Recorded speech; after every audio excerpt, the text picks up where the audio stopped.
नमस्कार, रण क्षेत्र का वक्त हो चुका है। आपके साथ मैं लावनी विनीत हूँ। आज बेहद खास मुद्दा आपके बीच लेकर आई हूँ। वैसे तो देश में बहुत सारे मुद्दे चल रहे हैं, चर्चाएं खूब हो रही हैं, लेकिन इस वक्त जो मुद्दा रण क्षेत्र में मैं आपके सामने लेकर आई हूँ वो मुद्दा हमारी और आपकी जेब से भी जुड़ा हुआ है, हमारी और आपकी अर्थव्यवस्था से भी जुड़ा हुआ है, क्योंकि देश की अर्थव्यवस्था सीधे सीधे परिवार की अर्थव्यवस्था को भी प्रभावित करती है। ये समझने की जरूरत है और इसीलिए आज इस खबर पर हमने सोचा कि रण क्षेत्र में एक बड़ी बहस जरूरी हो जाती है।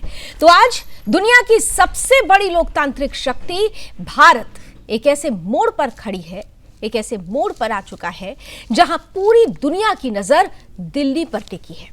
एक तरफ अमेरिका के राष्ट्रपति डोनाल्ड ट्रंप हैं, जो कहते हैं कि मोदी मेरे अच्छे मित्र हैं, he is my best friend, he is my good friend, मुझे आपके प्रधानमंत्री बहुत पसंद है, I do like your PM, ये कहते हैं ट्रंप। लेकिन दूसरी तरफ वहीं अमेरिका भारत पर नए टैरिफ की तलवार भी लटका रहा है। व्यापार समझौते की बात भी हो रही है और दबाव की राजनीति भी चल रही है। तो सवाल यह है कि अगर दोस्ती इतनी पक्की है, इतनी गहरी है, तो फिर टैरिफ का डर क्यों दिखाया जा रहा है? अगर मोदी ट्रंप के दोस्त हैं तो भारत पर आखिर आर्थिक दबाव क्यों बनाया जा रहा है? क्या अमेरिका भारत को साझेदार मानता है या सिर्फ एक विशाल बाजार की तरह देखता है जहां पर उसका अपना फायदा छिपा हुआ है? क्या दोस्ती के मंच पर व्यापारिक दबाव का खेल खेला जा रहा है? लेकिन यह तो हुई ट्रंप की कहानी। कहानी यही खत्म नहीं होती है, क्योंकि इस कहानी के बीच में एक और किरदार है और वो किरदार है रूस के राष्ट्रपति व्लादिमीर पुतिन, जिन्होंने एक बड़ा बयान दिया है। पुतिन कहते हैं कि मोदी पर दबाव डालना बेकार है। भारत एक संप्रभु राष्ट्र है और अपने राष्ट्रीय हितों के अनुसार निर्णय लेता है। यानी एक तरफ ट्रंप दोस्ती की बात कर रहे हैं लेकिन टैरिफ की तलवार भी दिखा रहे हैं, और दूसरी तरफ हैं व्लादिमीर पुतिन, जो कह रहे हैं कि भारत को दबाया नहीं जा सकता। तो क्या ये सिर्फ व्यापार की लड़ाई है या फिर दुनिया की दो महाशक्तियों के बीच भारत की बढ़ती ताकत की स्वीकारोक्ति है? क्या अमेरिका चाहता है कि भारत उसकी शर्तों पर चले? क्या भारत को रूस से दूरी बनाने के लिए आर्थिक दबाव बनाया जा रहा है? क्या ट्रंप का टैरिफ सिर्फ व्यापार नहीं बल्कि भू राजनीतिक संदेश भी है? और सबसे बड़ा सवाल कि क्या आज का भारत 1990 का भारत है? क्या ये वही भारत है जो विदेशी दबाव में फैसले लिया करता था, या ये 2026 का भारत है जो अमेरिका से भी व्यापार करेगा, रूस से भी संबंध रखेगा और फैसले भी अपने राष्ट्रीय हित के अनुरूप ही करेगा? क्योंकि आज दुनिया का समीकरण बदल चुका है। अमेरिका को चीन का मुकाबला करना है, रूस भारत को अपना भरोसेमंद मित्र मानता है, यूरोप भारत के बाजार की ओर देख रहा है और भारत दुनिया की सबसे तेजी से बढ़ती बड़ी अर्थव्यवस्था बनकर भी उभर रहा है। और ऐसे में सवाल सिर्फ इतना नहीं कि ट्रेड डील होगी या नहीं, सवाल यह है कि भारत अपनी शर्तों पर डील करेगा या किसी दबाव में। ट्रंप की दोस्ती बड़ी है या अमेरिका का स्वार्थ? पुतिन का समर्थन कूटनीतिक संदेश है या वैश्विक शक्ति संतुलन का संकेत? क्या दुनिया भारत को मनाने की कोशिश कर रही है या भारत को झुकाने की? ये तमाम बड़े सवाल होंगे जिनका जवाब आपसे कुछ ही देर में रण क्षेत्र के अतिथियों के साथ ढूंढने की कोशिश करेंगे। मुद्दा बड़ा है, इसलिए हमारे साथ बने रहिए। कुछ ही देर में आपसे अतिथियों का परिचय भी कराऊंगी, लेकिन जो बात ट्रंप की तरफ से कही गई है, क्या कुछ उन्होंने अपने शब्दों में कहा है, सबसे पहले आपके सामने रखते हैं। Look, India for years has, and I don't blame them, I blame us because we had stupid people here. India for years really took advantage of the United States. You know that. Are you from India by any chance? Huh? I thought you were from Germany. I'm from India. I'm only kidding. You're central casting, okay? And that's a very good thing. India for years took advantage of this country. They charged us tremendous tariffs, and they paid nothing. They wouldn't let Harley, as an example, in the past, they wouldn't let Harley Davidson sell its motor. They would charge 200% tariff. So Harley Davidson was precluded. They ended up going to India and building their own plants, which is unfortunate that that happened, but it happens. It was before me. But they charged tremendous amounts of tariffs to our company, and we didn't charge them anything. You know, they sell sold motorbikes here too. You know what we charged them? Nothing. And now it's the exact reverse. And we're making a lot of money with India. But we'll get to a deal, because I like your Prime Minister a lot. He's a good friend of mine. Get along great, and we're going to make a deal. We have a very good relationship. Mr. President, speaking of deals, Mr. President, on Cuba, are your sanctions? तो सुना आपने क्या कह रहे हैं कि वर्षों तक भारत ने बहुत फायदा उठाया है।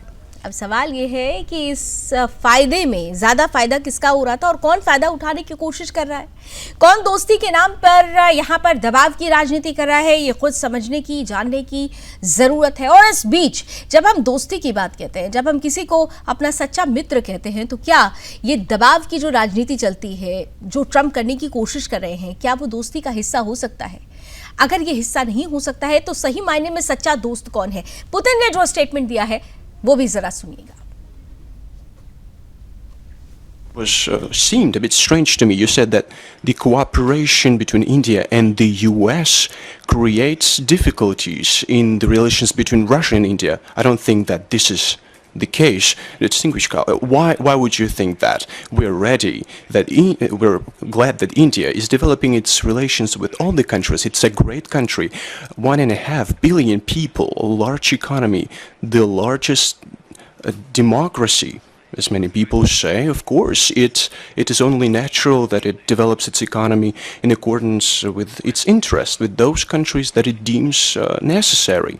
Another thing is that the US are trying to put pressure on India in some matters, for example, when it comes to cooperation with Russia on some tracks, but everyone has understood that putting pressure on Narendra Modi, that has the largest population in the world, is detrimental for international relations and for bilateral relations. It doesn't matter where this pressure comes from.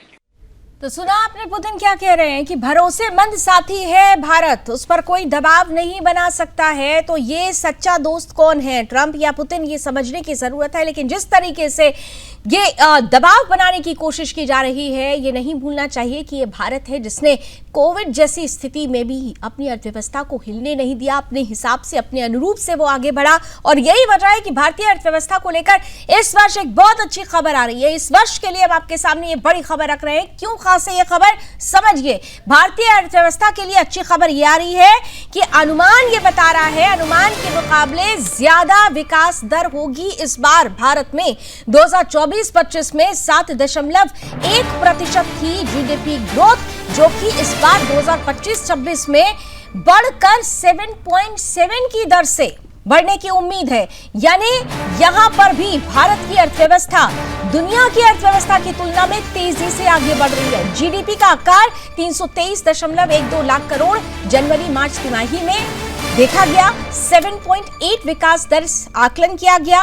कृषि से real estate तक विकास की तेज रफ्तार दर्ज की गई है। देश की विकास दर में ये बढ़ोतरी बहुत कुछ कहती है और इसीलिए कहा जा रहा है कि अगर ये जो ट्रेड डील जिसमें ट्रंप का दबाव नजर आ रहा है, अगर भारत दबाव में आ जाता है तो ये जो जीडीपी है क्या वो प्रभावित होगी, क्योंकि अभी ये अनुमान लगाया जा रहा है कि देश में जो जीडीपी ग्रोथ होगी वो 7.7% के लिहाज से आगे बढ़ेगी। आइए इसी ब्रेकिंग न्यूज के साथ अब आज की चर्चा की शुरुआत करते हैं। आज के गेस्ट पैनल का से आपका परिचय करा देती हूं। स्वागत करते हैं भारतीय जनता पार्टी का पक्ष रखने के लिए हमारे साथ रमाकांत मिश्रा जी हैं, साथ ही साथ कांग्रेस का पक्ष रखेंगे चंद्रमोहन शर्मा जी। देश के जाने माने इकोनॉमिस्ट हैं आकाश जिंदल साहब भी हमारे साथ इस पैनल का हिस्सा हैं, साथ ही साथ जाने माने फॉरेन एक्सपर्ट अरविंद सिंह तेजावत साहब हैं और सीनियर जर्नलिस्ट अमरप्रीत कौर जी भी हमारे साथ आ चुकी हैं। आप सभी का बहुत बहुत स्वागत है। और मैं शुरुआत भारतीय जनता पार्टी के प्रवक्ता से ही कर लेती हूं, क्योंकि सबसे बड़ा जो सवाल खड़ा किया जाता है भारत की विदेश नीति पर, ग्रोथ पर। रमाकांत जी, अब तो देखिए दोस्त और दोस्ती के पीछे से ये दबाव बहुत कुछ कहता है। क्या भारत इस दबाव में आएगा? ट्रंप की दोस्ती या फिर ट्रंप की डील, क्या समझ पा रहे हैं आप लोग? देखिए नवनी जी, यहाँ पर भारत न किसी दबाव में आया है और न आएगा। अब देखिए दिक्कत कहाँ आती है, मैं बता सकता हूँ। आपने दो स्टेटमेंट सुने, आपने एक ट्रंप साहब का आपने स्टेटमेंट सुना, आपने एक पुतिन साहब का स्टेटमेंट सुना। लेकिन जो दिल्ली के अंदर में या जो देश के अंदर में जो विपक्षी दल है, उनको पुतिन जी का जो स्टेटमेंट है वो मुझे लगता है ज्यादा प्रभावित नहीं करेगा, रेदर देन ट्रंप साहब का जो स्टेटमेंट है उनके ऊपर में काफी प्रभाव होता है। जैसे ट्रंप साहब ने कहा था जो कि भारत की डेड इकोनॉमी कहा था, तो हमारे विपक्षी दल के जो एलओपी है वो उन्होंने कहा था हाँ डेड इकोनॉमी, उन्होंने उनके सुर में सुर मिलाया था। दुर्भाग्य है इस देश का जहां पे हम देख रहे हैं जो कि वैश्विक स्तर पर इतनी चुनौतियों के बावजूद हम देख रहे हैं जो कि हमारी जो विकास दर है वो 7.8 7.7 के आसपास चलती जा रही है। अब देखिए यहाँ पर क्या है, तो जिस तरह से हमने देखा जो कि अभी ट्रंप साहब का जो स्टेटमेंट है जिसमें 12.5% का जो एडिशनल टैरिफ की बात हो रही है, उस एडिशनल टैरिफ में उनका कहना था जो कि भाई हमारे यहाँ जो फोर्थ लेबर है उनको हम उस कानून को प्रभावी ढंग से नहीं लागू कर रहे हैं, इसलिए उन्होंने एडिशनल टैरिफ की बात करी। लेकिन जब हम 50% के टैरिफ पर विचलित नहीं हुए तो आप जो कह रहे हैं 12.5%, जहां की अभी तक वो फाइनल नहीं है, उसके बावजूद भी मैं इतना कहना चाहूंगा जो विपक्षी दलों को समझना चाहिए क्योंकि पुतिन साहब ने जो कहा है वो भी कितना प्रभावी है वो स्टेटमेंट, और अमेरिका ने जो कहा है उसका भी कितना प्रभाव। तो मुझे लगता है क्योंकि जिस तरह से हमारी जो देश की इकोनॉमी है, यहाँ पर इकोनॉमिस्ट बैठे हुए हैं, आकाश साहब भी बैठे हुए हैं, अरविंद साहब भी बैठे हुए हैं, हमारी जो विदेश नीति है वो आप लोगों ने कुछ दिन पहले की बात है, अमेरिका के जो विदेश मंत्री जब हमारे यहाँ आए हुए थे तो उन्होंने जिस तरह से जयशंकर साहब ने अपने स्टेटमेंट में कहा था जो कि हम जनता के इंटरेस्ट किसमें है, हमारे देश की भलाई किसमें है, जनता का भलाई किसमें है, हम उसको प्राथमिकता देंगे। ये बहुत बड़ी स्टेटमेंट है, मुझे लगता है जो कि देश के विपक्षी दलों को जनता की भलाई किसमें है उसमें प्राथमिकता तो दी जाएगी, लेकिन फिर भी जिस तरीके से ट्रंप की ये टैरिफ तलवार लटक रही है, कुछ ऐसे मुद्दे होंगे जिस पर भारत को बहुत कुछ सोच समझकर आगे करना होगा। लेकिन यहाँ पर जल्दी जल्दी एक रिएक्शन सभी से लेते हुए चंद्रमोहन जी, अब देखिए भारत तो तैयार है, आपको उम्मीद है कि इस बार जैसा आप लोग कहते आए हैं कि ट्रंप से डर गई सरकार, लेकिन यहाँ तो सरकार सीधे तौर पर कह रही है कि नहीं, हमने जो ठान लिया हम उसी हिसाब से आगे बढ़ेंगे, ट्रंप भले ही बड़े बड़ी बातें करते रहे।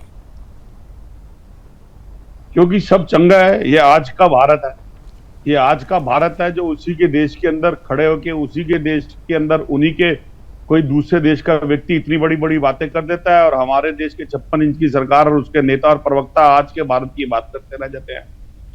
ना कोई घुसा है ना कोई घुसेगा, लेकिन फिर चाइना जमीन लेके चला जाता है। ओपनिंग रिमार्क हो जाए प्लीज। हाँ। फिर भी जीडीपी ग्रोथ बहुत अच्छी है, सब चंगा है जी, लेकिन देश पे 214 लाख करोड़ रुपए का कर्जा हो गया, पता नहीं चला जी क्यों चंगा है जी।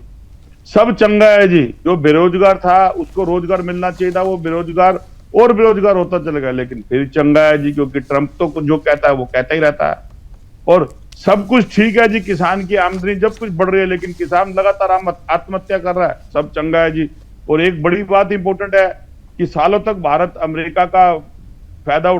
अमेरिका का फायदा उठाया, भारत हमसे ज्यादा टैरिफ वसूल करता था और बदले में हम लगभग कुछ भी नहीं मिलता था। अब हालात बिल्कुल उलट हो गए हैं, हम भारत के साथ कारोबार में अच्छा कमा रहे हैं, ये ट्रंप कह रहे हैं, राष्ट्रपति हैं ट्रंप, लेकिन हमारे देश के नेता जो सत्ता में बैठे हैं, प्रवक्ता है, शायद उनको ट्रंप या तो पसंद नहीं है या इतने पसंद है कि वो लगातार गाल पे कुछ उनके हिलाए जा रहे हैं और वो कह रहे हैं जी ट्रंप तो मजाक कर रहे हैं। चंद्रमोहन जी, विपक्ष पुतिन को भी सुन रहा है या नहीं सुन रहा है? ट्रंप को तो आप लोग बहुत सुनते हैं, लेकिन पुतिन को सुन रहे हैं या नहीं सुन रहे हैं? दे रहा हूं। पुतिन जो रशिया के साथ जो हमारा संबंध है वो अनैतिक और घनिष्ठ है, और रशिया ने हमेशा उस संबंध की मर्यादा रखी है। क्या हमारे देश की इस विदेश नीति ने उनकी मर्यादा रखी है? ये आज बड़प्पन है अगर रशिया इस इसका मतलब आपने तो अपने जवाब में ही अपना जवाब दे दिया, आपके सवाल का जवाब यही आ गया। नहीं, मैं सुन तो लीजिए, मैं आप ही को मौका दे रही हूँ, मैं आप ही को मौका दूंगी, लेकिन आपने अभी कहा ना मर्यादा का ख्याल रखा, इसका मतलब कि ट्रंप मर्यादा का ख्याल नहीं रखते हैं, तो इस हिसाब से भारत सरकार को कोसना कि वो झुक गए या दब गए, तो फिर तो यहाँ पर आप ही कटघरे में आ गए। यहाँ पर ट्रंप की बात हो रही है और पुतिन की बात हो रही है। अगर पुतिन मर्यादा रखते हैं तो यानी आप मानते हैं ना कि ट्रंप मर्यादा नहीं रखते, उनकी बात पे भारत कभी भी उनके हिसाब से नहीं चलता, फिर तो अपने हिसाब से चलता है, ये मानते हैं ना? आज बहुत बड़ी मिस्टेक कर बैठे आप। क्या मिस्टेक हो गई sir? Trump my Mitra, Trump my friend, तो मैंने तो नहीं कहा था, मेरे देश के प्रधानमंत्री ने कहा था, जिनके नाम से मैं गौरवान्वित हो जाता हूं, मेरी छाती 56 इंच की हो जाती है। नहीं, वो तो पुतिन माय फ्रेंड भी कहते हैं। के ऊपर नहीं, आज का भारत तो सबको मित्र मानता है ना। भारत ने कब से किसको दुश्मन माना? वोट से पाकिस्तान को अगर छोड़ दिया जाए तो प्रश्न कर रहा था, लेकिन मेरे देश के प्रधानमंत्री बार बार माइक ट्रम्प क्या के उनकी बातें सुन रहे थे, तो मैं तो नहीं झुका था, मेरा देश नहीं झुका था।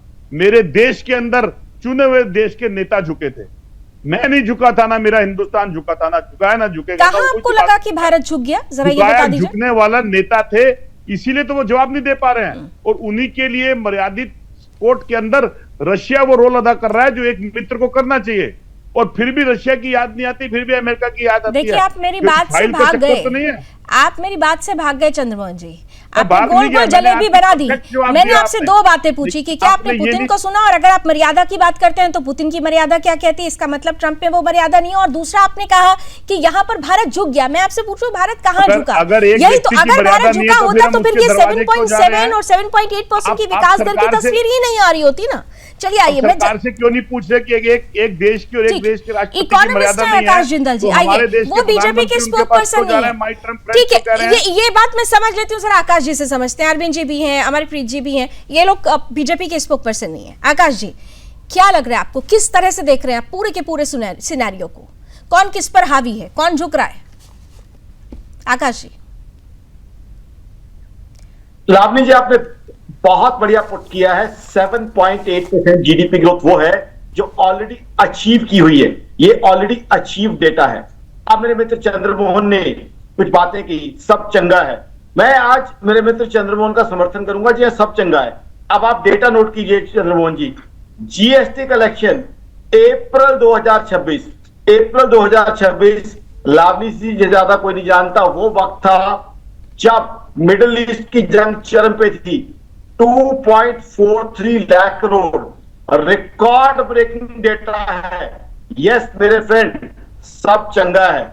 अब आ जाइए income tax returns, 9.19 crore, record है, किसी कंट्री का रिकॉर्ड है, और ये सब रिकॉर्डेड डेटा है। अब आ जाइए गरीब भाई बहनों को किस तरीके से उनका वेलफेयर हुआ। मल्टी डायमेंशनल पॉवर्टी इंडेक्स बताता है 2014 और 2023 के बीच में 24 crore 82 lakh people have been out of multi-dimensional poverty index। यानी जो हमारे गरीब भाई थे, जो डिप्राइव्ड से सुविधाओं से, अब उनको वो सारी सुविधाएं इंफ्रास्ट्रक्चर की, भोजन की मिलनी शुरू हो गई। ये रिकॉर्डेड डेटा है मेरे दोस्त, बिल्कुल मैं आपको इंडोर्स करता हूं, सब चंगा है। अब आ जाइए, हमने अमेरिका को कैसे जवाब दिया, नोट करते जाइए मेरे मित्र। सबसे पहले इंडिया ईयू ट्रेड डील हमने साइन की है। लावनी जी मेरे साथ ही थी, तब शो किया था। हिंदुस्तान ने ईयू के साथ mother of all deal sign की है, और मदर ऑफ ऑल डील किसने वर्ड दिया? हिंदुस्तान ने नहीं, ईयू ने।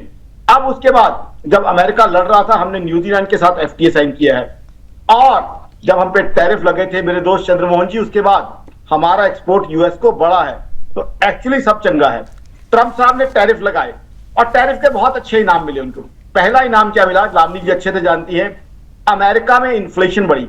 अमेरिका में इन्फ्लेशन 3.8% हो गई है 42 मंथ्स के हाई पे। अमेरिका में अनएम्प्लॉयमेंट बढ़ी, और खुद अमेरिका में ही हमने ट्रंप के खिलाफ वो आक्रोश देखा। ट्रंप के खिलाफ वो आक्रोश हमने अमेरिका की धरती पर ही देख लिया। तो चंद्रमोहन जी, अब तो आपको समझ में आ गया होगा जो आकाश जी ने समझाया। 30 सेकंड अशोक, 30 सेकंड से बोल दीजिएगा, क्योंकि दो और मेहमान हैं। हाँ, जवाब दे दीजिए। 7 मेरे मित्र अभी आकाश जी ने बोला 7-8 पॉइंट जीडीपी ग्रोथ है, बहुत बड़ी है। और उन्होंने जीडीपी के साथ जीएसटी कलेक्शन को बहुत बड़ा बताया, उन्होंने इनकम टैक्स ग्रोथ की बहुत बड़ा बनाया। तो फिर मुझे आप बता सकते हैं देश की अर्थव्यवस्था के अंदर देश के ऊपर कर्जा क्यों बढ़ गया? आप मुझे बता सकते हैं इतना कुछ इकट्ठा होने के बाद मेरे देश के अंदर जिस रोजगार के अंदर जो उसका व्यापारी था, वो देश छोड़ के क्यों चला गया?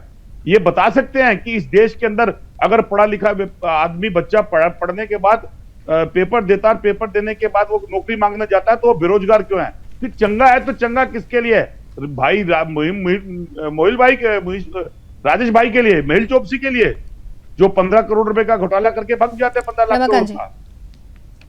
रमाकांत जी, चंगा है उनके लिए जो मीर भाई हैं, विजय भाई हैं, नीरव भाई हैं, ललित भाई हैं, राजेश भाई हैं।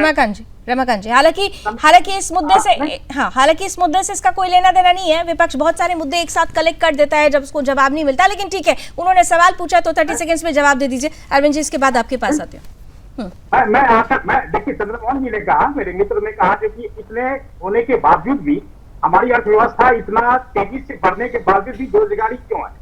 मैं आपको एक चीज बता देता हूँ चंद्रमोहन जी, आप जाकर के ईपीएफओ का जो न्यूज जो सब्सक्राइबर है वो आप अप्रैल का भी देख लीजिए डाटा, मई का भी देख लीजिए, और मुझे लगता है पिछले मार्च का भी देख लीजिए।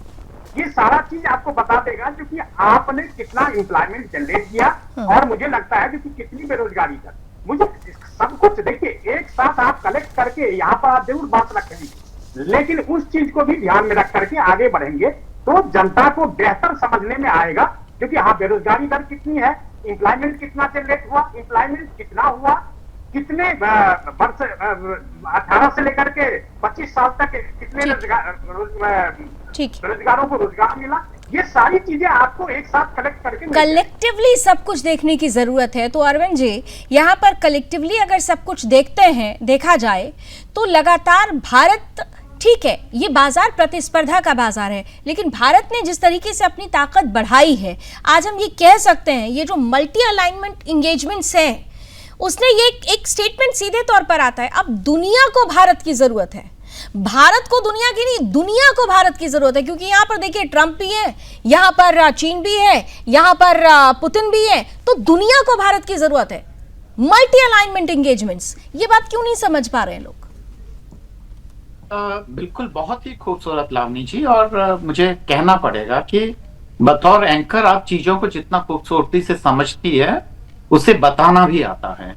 और मुझे ये भी कहना पड़ेगा कि कांग्रेस और बीजेपी के दोनों ही प्रवक्ता शायद अपनी पार्टी लाइन को भी ठीक से नहीं समझ रहे हैं, इसलिए पहले मुझे उनको वो बता के हमें विदेश नीति के कॉम्प्लिकेशंस को समझना पड़ेगा।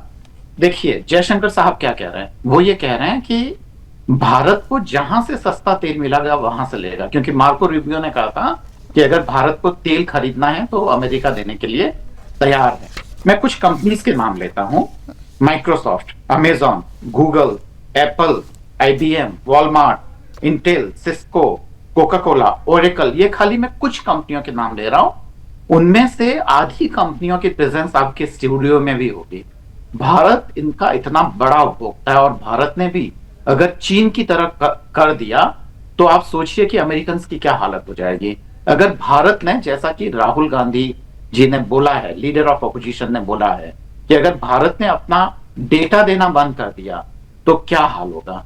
एक दूसरी बात ये, जो कि शायद कांग्रेस के प्रवक्ता बता नहीं पाए, जो ओपोजिशन को शक ये है कि ये जो जीडीपी डाटा है वो रिलायबल नहीं है, क्योंकि जो स्वतंत्र एजेंसियां हैं वो जो जीडीपी का आकलन करती है वो अपने हिसाब से करती है, और जो सरकारी, जो हमने जो आंकड़े दिए हैं वो दरअसल सरकारी आंकड़े हैं। तो उसमें फर्क आ सकता है, क्योंकि ग्लोबली अभी एनर्जी सिक्योरिटी से लेकर सारी चीजें काफी कॉम्प्लिकेटेड है, इसलिए हमें ये समझना होगा कि जीडीपी पे एक खास तरीके का असर तो पड़ेगा। और ये जो अमेरिका, जिसपे हमने 2 डिकेड बर्बाद कर दिए हेनरी किसिंजर के बाद से, हमने इसको ठीक से दुरुस्त करना शुरू किया था दोनों के संबंधों को, ट्रंप ने आके वो सब कुछ इक्वेशन बिगाड़ दिया है और इस पूरे रीजन में पाकिस्तान को इंपॉर्टेंस देना शुरू कर दिया। अब मुद्दा आता है पुतिन साहब के बयान का। हमें ये सोचना होगा, जैसे कि कांग्रेस के प्रवक्ता कह रहे हैं, उतना खुशनुमा माहौल नहीं है। दरअसल इसको कौटिल्य के एक कोट से समझते हैं कि कमजोर का साथ आपको कमजोर बना देता है। आज रूस को हम देने की स्थिति में हैं, और इसीलिए भारत ने 500 करोड़ की डील रूस के साथ नहीं की। जो रक्षा सौदा किया है वो अमेरिका के साथ किया है। इसलिए पुतिन साहब को ये लग रहा है कि भारत जैसा दोस्त होना नहीं चाहिए, क्योंकि भारत खरबों रुपए रूस से हथियार खरीदता रहा है, और अब अगर अमेरिका से भारत को फायदा मिल रहा है तो भारत अमेरिका से क्यों ना खरीदे। इसलिए अंतरराष्ट्रीय राजनीति में अगर कोई मित्र है हमारा तो वो 125 करोड़ जनता है। उनके हित के लिए हमें रूस से संबंध बनाने हैं, अमेरिका से बनाने हैं, हम खुद तय करेंगे। अभी रूस को हमारी गरज है, न कि हमें रूस की, और अमेरिका उसका फायदा उठा रहा है। और इसीलिए हमारे जो फॉरेन मिनिस्टर है उन्होंने साफ कह दिया है कि भारत की इतनी बड़ी आबादी और उसकी ताकत को आप हल्के में मत लीजिए, हमें डराइए मत, क्योंकि भारत ऐसा मुल्क है नहीं जो डरने की स्थिति में हो। बिल्कुल, भारत ऐसा देश है नहीं जो डरने की स्थिति में है। तो अमनप्रीत जी, इस तरीके की जो परिस्थिति बनती है, अगर राजनीतिक दृष्टिकोण से देखें तो जियोपॉलिटिक्स में, इसे क्या आप एक पावर बैलेंस के रूप में भी देख रही हैं? देखिए, अगर व्यापारिक संबंधों की बात करें तो अमेरिका के लिए जो भारत है वो भी व्यापार के हिसाब से बड़ी मंडी है, और ऐसे ही रशिया के लिए भी बड़ी मंडी है। आप ये देखिए कि 12.5 लाख करोड़ का जो बिजनेस है वो अमेरिका और भारत में होता है, जिसमें 8.8 लाख करोड़ के करीब जो है वो इंपोर्ट करता है, और एक्सपोर्ट की बात करें तो 4.5 लाख करोड़ जो है वो एक्सपोर्ट करता है। तो इस लिहाज से भारत को इग्नोर करना उनकी एक बहुत बड़ी गलती हो सकती है, और इसलिए वो भारत को तवज्जो दे रहा है। आप ट्रंप की अगर स्टेटमेंट की बात करें तो आज तक ऐसा कभी नहीं हुआ कि इतनी बड़ी देश के राष्ट्रपति ने कभी ऐसे बच्चों जैसे हम बोल सकते हैं कि स्टेटमेंट्स दी हो। कभी वो भारत को बोल देते हैं कि ये तो नर्क है, कभी ये बोल देते हैं कि डेड इकोनॉमी है, उसके बाद कभी ये ऑपरेशन सिंदूर को लेके ऐसे बोलते हैं कि अगर भारत ने युद्ध रोका तो वो मेरे कहने पे रोका, क्योंकि मैंने धमकी दे दी थी कि हम लोग 50% टैरिफ जो है वो बढ़ा देंगे। आप ये देखिए कि एक तरह से अगर देखा जाए, भारत सबसे बड़ा लोकतंत्र है। भारत के लिए जो बड़े बड़े देश हैं वो उनको अपनी तरफ खींचना चाहते हैं, अपनी तरफ करना चाहते हैं, क्योंकि यहाँ पे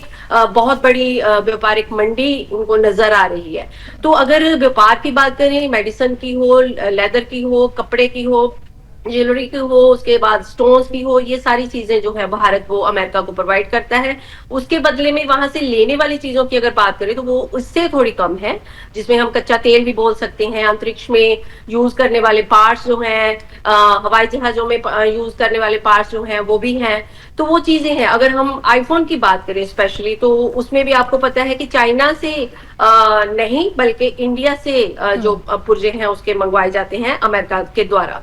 तो इतनी इंपॉर्टेंस भारत को मिलते हुए मुझे नहीं लगता कि भारत को किसी भी कंट्री से डरने की जरूरत है, चाहे वो रशिया हो चाहे वो अमेरिका हो। तो भारत क्यों डर रहा है? भारत ने अपनी कम से कम अपनी तो भारत क्यों डर रहा है? फॉरेन पॉलिसीज को डिफेंसिव नहीं रखा, ऑफेंसिव कर दिया है। हमने लगातार देखा है कि भले ही फॉरेन पॉलिसीज को लेकर बहुत सारे क्वेश्चंस उठते रहे हों, लेकिन जिस तरीके से हमने एक बदलाव देखा है कि पहले डिफेंसिव मोड में थी, लेकिन अब जो कहते हैं ना कि मल्टी प्रोंग एक्शंस के साथ ऑफेंसिव किया गया है, ये मानेंगे आप?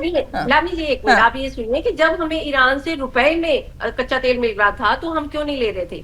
जब अब हमें रशिया से सस्ता तेल मिल रहा है, तो अगर ट्रंप ने बोल दिया कि मैं आपको 80 दिन का टाइम देता हूं, आप 80 दिन रशिया से तेल ले सकते हैं, तो ट्रंप कौन होता है इंडिया को परमिशन देने वाला? इसीलिए कह रही हूँ ना, इसीलिए मैं कह रही हूँ कि ऑफेंसिव हुआ है, विदेश नीति में तेजी आई है। इन सबके बीच मैं बहुत जल्दी से 30 सेकंड्स में एक सवाल का जवाब आकाश जी आपसे चाहती हूँ, उसके बाद चंद्रमोहन जी आपको मौका दूंगी।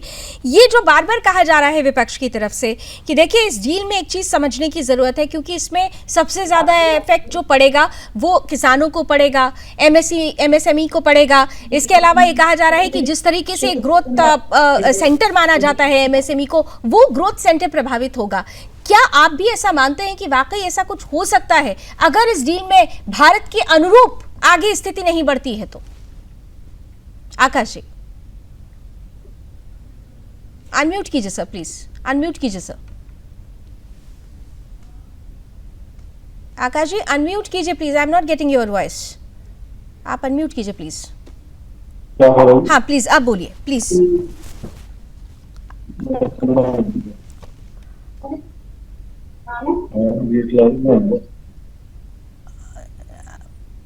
आई एम सॉरी आकाश जी, आपकी आवाज मुझ तक नहीं आ रही है। मैं दोबारा आपके पास आती हूँ, आपकी आवाज मुझ तक नहीं पहुंच रही है, प्लीज रिकनेक्ट कीजिएगा आकाश जी को। चंद्रमोहन जी, आप ही के पास ये सवाल लेकर आ जाती हूँ। किस आधार पर आप लोग ये आरोप लगा रहे हैं कि जो परिस्थितियां बनी हैं वो कहीं ना कहीं से एमएसएमई सेक्टर और किसानों के लिए सबसे ज्यादा नेगेटिव साबित होंगी? जरा प्लीज आकाश जी को रिकनेक्ट कीजिएगा। लेकिन चंद्रमोहन जी, सवाल आपसे है। सीधा सा प्रश्न है लावनी जी, और सीधा सा प्रश्न का जवाब ये है कि कोई भी डील या कोई भी दोस्ती या तो बराबर की होती है या अप डाउन की होती है, लेकिन कोई दोस्ती ऐसी नहीं होती कि एक दोस्त इतना बड़ा माने अपने आप को और जो उसके साथ खड़े वाला दोस्त उसको इतना नीचा माने कि जब चाहे उसको दुत्कार दे। ये दोस्ती ना तो डील की है ना दोस्ती दोनों देशों की है। अगर मैं आपको उदाहरण देता हूं तो उसका साथ सीटीबीटी जब हुआ था तब उस डील के अंदर मनमोहन सिंह अपनी डीलों पे अडिंग थे ना। उस अडिंग होते हुए जिसको आप कहते थे या जिसको उस समय का विपक्ष मनमोहन सिंह कहते थे कि वो कम बोलते हैं, लेकिन उन्होंने हिंदुस्तान की शर्तों पे अडिंग होकर अमेरिका से वो शर्तें मनवाई थी ये डील होती है। हिंदुस्तान अपने आप के अंदर ऐसा मुल्क है जिसको पूरा दुनिया जानती है, तो हमें एक ऐसा समन्वय बनाने की जरूरत है कि जिससे हम अमेरिका को भी अपनी बात कह सके और अमेरिका से भी अपनी बात बनवा सके। और रही बात आप जो कृषि की बात कर रहे हैं, तो फिर कपास पे आयात शुल्क आने की बात हो रही है, तो क्या भारत अमेरिका से कपास लेगा? या खाद्य सामग्रियों की बात हो रही है, तो क्या भारत अमेरिका से आने वाली खाद्य सामग्रियों को लेगा? तो ये कई ऐसे संशय हैं जिसको अभी तक भारत सरकार ने खोला नहीं है। और जो कारण है, अमेरिका के प्रधानमंत्री लगातार, राष्ट्रपति जो लगातार ऐसे बयान दे रहे हैं जिसको कंडम नहीं कर रहे, क्या कारण है? क्या एक विदेश नीति के तहत विदेश मंत्रालय या विदेश मंत्रालय को पीएमओ इन बात का जवाब नहीं दे सकता? जब पत्रकार क्वेश्चन पूछ रहा है उनसे और पूछने के ऊपर ये पूछा जा रहा है और वो उसकी प्रेस कॉन्फ्रेंस में बात टाल रहे हैं, ये कैसे हो सकता है कि एक राष्ट्रपति एक डील होने से पहले मेरे देश और मेरे प्रधानमंत्री की बेइज्जती करता है? पता नहीं है जून 2026 की बात कर रहे हैं या 2014 से पहले की बात कर रहे हैं। हमने हमेशा से ही सीटीबीटी का आपने खूब विरोध किया था, लेकिन फिर भी अडिंगो के हमने डील करी थी, उसी की बात कर रहे हैं। हमने उसको किसी तरीके से उसका जवाब दिया है। अब ये कह रहे थे, चंद्रमोहन जी कह रहे थे, हमने तो कहा था जो कि ग्रेट फ्रेंड कह रहे थे। अरे भाई, ग्रेट फ्रेंड नहीं कहें तो क्या ग्रेट एनिमी कहेंगे क्या? अब आप लोगों से सीखना पड़ेगा कि विदेश नीति क्या होती है। हम लोगों ने भी देखा है जो कि किस तरह से आप लोगों की विदेश नीति थी। आज हमने अगर मार्क रूबियो यहाँ पर इंडिया में आए और उन्होंने अपनी बातें रखी, तो जैसे उनके लिए अमेरिका प्रथम था, उसी तरह से हमारे लिए देश प्रथम है। तो हमने ये चीज तो उनके मुंह पे कहा है। तो बात इसकी नहीं है जो कि हम किसको फ्रेंड कह रहे हैं, किसको एनिमी कह रहे हैं। यहाँ पर विदेश नीति में सबको फ्रेंड ही कहना पड़ता है। दूसरी चीज ये है जो कि हमने ना किसानों के साथ समझौता किया, हमने ना 140 करोड़ जनता के साथ समझौता किया। हमारी जो प्राथमिकता है वो बिल्कुल सुनिश्चित है। 140 करोड़ देश की जनता ये समझ रही है जो हमारी प्राथमिकता किस में है, देश की भलाई में है। हम देश को पहले रखते हैं, बाद में सारी नीति आगे रहती है। तो देश फर्स्ट, पहले कंट्री फर्स्ट, उसके बाद राष्ट्रीय सर्वोपरि। तो चंद्रमोहन जी, ये आपको याद होगा कि राष्ट्रीय सर्वोपरि ये कह रहे हैं, लेकिन आप बार बार अपने समय की बात करें। मुझे याद है कि पॉलिसी पैरालिसिस ये वर्ड ही खुद आपके समय में जो बड़े लीडर, जो इकोनॉमिस्ट थे, उन्होंने ये शब्द इस्तेमाल किया था कि पॉलिसी पैरालिसिस हुआ करता था। तो ऐसी परिस्थिति में आप कैसे कह सकते हैं कि सरकार वो काम नहीं कर रही है जो आपके समय में हुआ था, या इस वक्त सरकार जो कर रही है वो देश को पीछे लेकर जा रहा है? चंद्रमोहन जी, मुझे लगता है कि शायद चंद्रमोहन जी तक मेरी आवाज नहीं पहुंच रही है। लेकिन अरविंद जी, शायद आकाश जी हमारे साथ आ चुके हैं। आकाश जी, आपको मेरी आवाज अभी पहुंच रही है? आकाश जी, मुझे आपकी आवाज, क्या मेरी आवाज आपको मिल रही है? हाँ सर, आ रही है अब। जो मेरा सर सवाल सबसे बड़ा ये है कि ये जो बार बार कहा जा रहा है कि देखिए डील ये जो होने वाली है, इस डील में सरकार ये कह रही है कि हम किसी भी हाल में झुकेंगे नहीं, लेकिन विपक्ष कह रहा है कि आप जरा परिस्थितियों को समझिए कि इसने सबसे ज्यादा जो प्रभाव है वो किसानों और एमएसएमई सेक्टर को लग जाएगा। ट्रंप यही तो चाहते हैं और इस बात पर सरकार धीरे धीरे आगे बढ़ रही है। क्या आपको ऐसी परिस्थिति कोई नजर आती है जो आरोप विपक्ष लगा रहा है?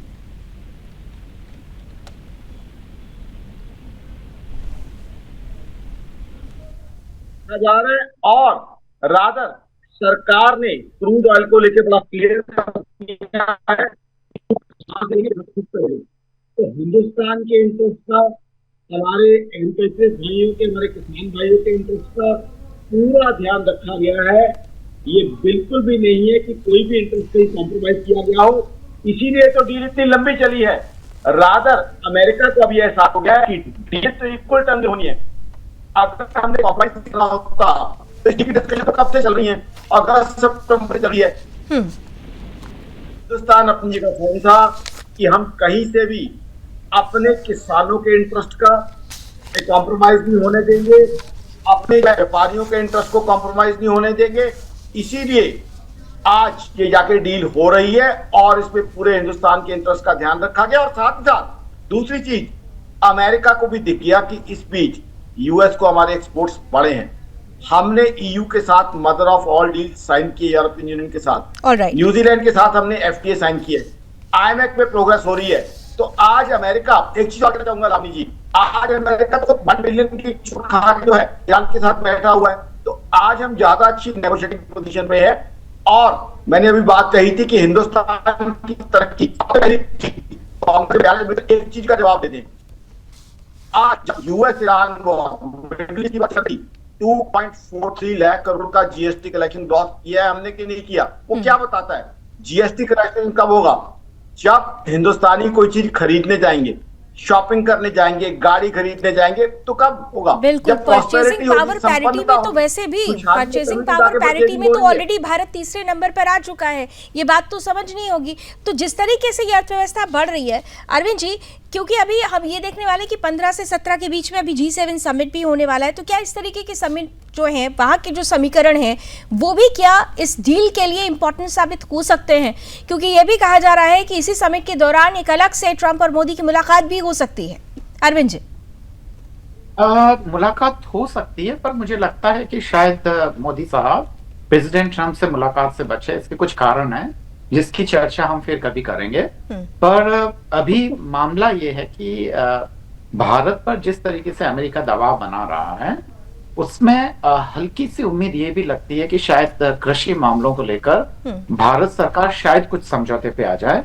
क्योंकि अगर हम आम तौर पे देखें तो समझौता न करने से जो नुकसान है वह समझौता करने से ज्यादा ठीक होगा। खासकर जो बड़े जो किसान हैं, खासकर पंजाब और वहां जिनको हरित क्रांति का फायदा हुआ था, तो वो हो सकता है।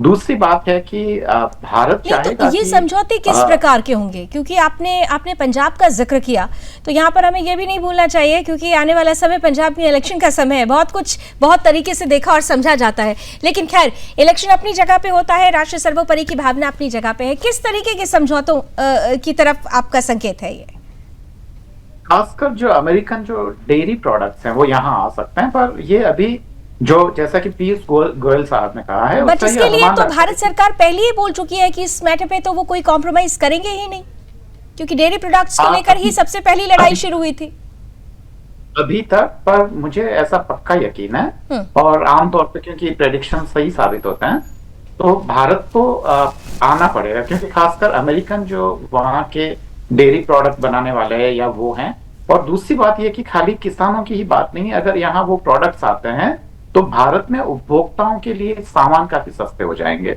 तो वो चीजें हो सकता है कि पंजाब इलेक्शंस के बाद में इस तरह को लाभ। रमाकांत जी, क्या ये संभव है? रमाकांत जी, जो बातें अरविंद जी कह रहे हैं, मैं आकाश जी इसके बाद आपके पास आ रही हूँ। हाँ, लावनी जी, देखिए यहाँ पर एक चीज जरूर बतानी पड़ेगी, क्योंकि हम हमेशा से ही कहते आए हैं, क्योंकि हम किसानों के साथ समझौता नहीं करेंगे। हमने ये भी कहा है कि जनता की का किसमें भलाई होगा, हमने उसको प्राथमिकता देने का प्रयास किया है। और ये आज से नहीं, ये तो मुझे लगता है जो कि ये कॉन्सेप्ट ही क्लियर है।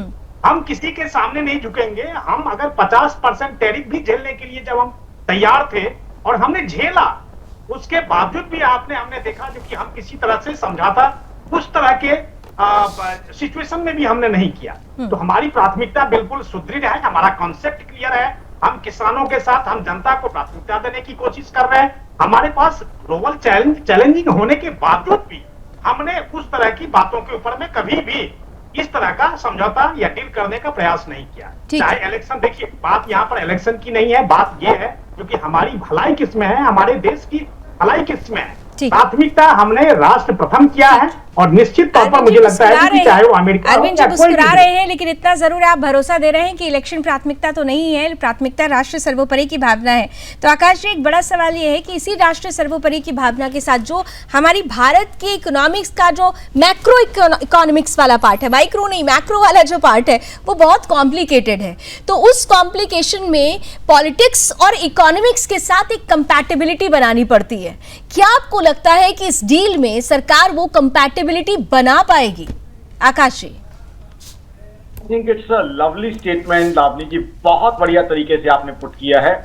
दोनों चीजों की कंपैटिबिलिटी जरूरी है, आम आदमी का फायदा जरूरी है, और मेरे हिसाब से कंपैटिबिलिटी बन चुकी है। अभी एक बात आई थी डेयरी प्रोडक्ट। अब डेयरी प्रोडक्ट्स पे मेरी ऑर्गेनाइजेशन आकाशमंडल ने बहुत डिटेल एनालिसिस की है।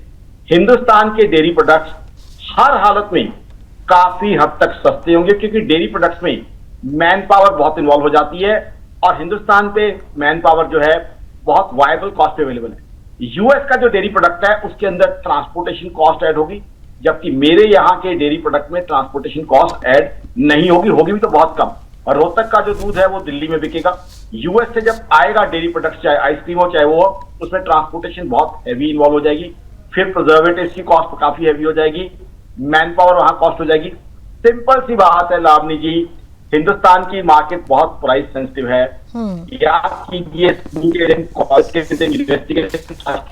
अगर आइसक्रीम में 40 रुपए की मिलती है और 1 रुपए की मिलती है, कहाँ जाएंगे हम और कौन सी खाएंगे? क्योंकि हिंदुस्तान की मार्केट बहुत प्राइस सेंसिटिव है।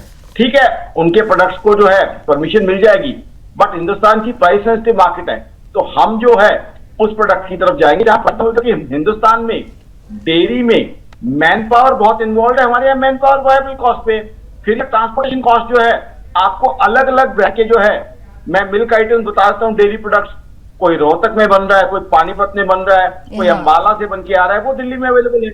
अब वहां से आएगा, पहले तो टाइम देखिए, टाइम के साथ कैपिटल के ऊपर इंटरेस्ट की कॉस्ट आ जाती है, फिर ट्रांसपोर्टेशन कॉस्ट देखिए, फिर उसमें प्रिजर्वेटिव जो है, because it take time to reach us. तो कहीं ना कहीं वो डेयरी प्रोडक्ट अगर अवेलेबल भी हो जाता है, जब मेरा डेयरी प्रोडक्ट उससे कहीं ज्यादा कॉम्पिटिटिव प्राइस पे अवेलेबल है, तो आप देखिए वो ज्यादा कॉस्ट इफेक्टिव है, तो फिर हमें दूसरों की जरूरत पड़ेगी ही क्यों? अमरप्रीत जी, तो फिर जब ऐसी परिस्थिति है तो फिर ये क्या माना जाएगी? दुनिया नियंत्रित करेगी या भारत नियंत्रित करेगा सब कुछ? देखिए, जिस हिसाब से भारत एक बड़ा लोकतंत्र है, भारत की जनसंख्या इतनी ज्यादा है, तो मुझे लगता है इसको पॉजिटिवली लेना चाहिए और भारत को ही नियंत्रण करना चाहिए। पर पता नहीं क्यों हमारे देश की जब बात आती है, हमारे देश की चीजों की जब बात आती है, तो हमारी सरकार क्यों चुप हो जाती है? आप ये देखिए, एक तरफ हमारा जो भारत देश है आर्थिक रूप से इतना सक्षम है, आप ये देखिए कि तीसरी बड़ी शक्ति के रूप में आ रहा है, और दूसरी तरफ ये एक भारत है कि जिसकी कैपिटल में मालवीय नगर की मैं एग्जांपल देना चाहूंगी कि वहां पे आग लगती है एक 3 स्टार होटल में, और वहां पे फायर ब्रिगेड कम से कम 1.5-2 घंटे बाद पहुंचती है, वहां 21 लोगों की मृत्यु हो जाती है। नीट का जो एग्जाम है, जो देश में इतनी बड़ी ठीक है, यानी सिस्टम को भी दुरुस्त करने की जरूरत है, सिस्टम को भी दुरुस्त करने की जरूरत है। आप बिल्कुल ठीक कह रहे हैं, सरकार को सिस्टम को भी दुरुस्त करने की जरूरत है, और ये बहुत इंपॉर्टेंट पॉइंट है। थैंक यू सो मच, आप सभी हमारे साथ जुड़े। ऑलरेडी मैं 2 मिनट एक्सटेंड कर चुकी हूँ। Thank you so much. बहुत महत्वपूर्ण मुद्दा था ये, और महत्वपूर्ण मुद्दा है क्योंकि जब हम भारत की बढ़ती हुई शक्ति, बढ़ती हुई ताकत की बात करते हैं, तो यहाँ पर हर वो निर्णय, हर वो फैसले मायने रखते हैं जो वैश्विक पर और वैश्विक राजनीति में महत्वपूर्ण होते हैं। खास तौर से जब भारत में राष्ट्र सर्वोपरि की भावना के साथ फैसले लेने की बात आती है, निर्णय लेने की बात आती है, तो सरकार ने जिस तरह से अपनी विदेश नीति को बदला है, वो ये बताता है कि सरकार किसी भी हाल में भारत को झुकने नहीं देना चाहती। ट्रंप भले ही 2 बातें कहें कि दोस्त मेरा बहुत अच्छा है मोदी, लेकिन हम टैरिफ की तलवार लटकाते रहेंगे, लेकिन भारत ये समझ चुका है कि दोस्त के साथ कैसे चलना है, दोस्ती को कैसे आगे बढ़ाना है, और भारत सर्वोपरि, राष्ट्र सर्वोपरि, देश से दोस्ती को कैसे आगे बढ़ाना है। इस पे क्या महत्वपूर्ण तस्वीर होगी, फिलहाल नजर बनी रहेगी। देश और दुनिया की तमाम खबरों के लिए आप जुड़े रहिए सुदर्शन न्यूज के साथ। जय हिंद।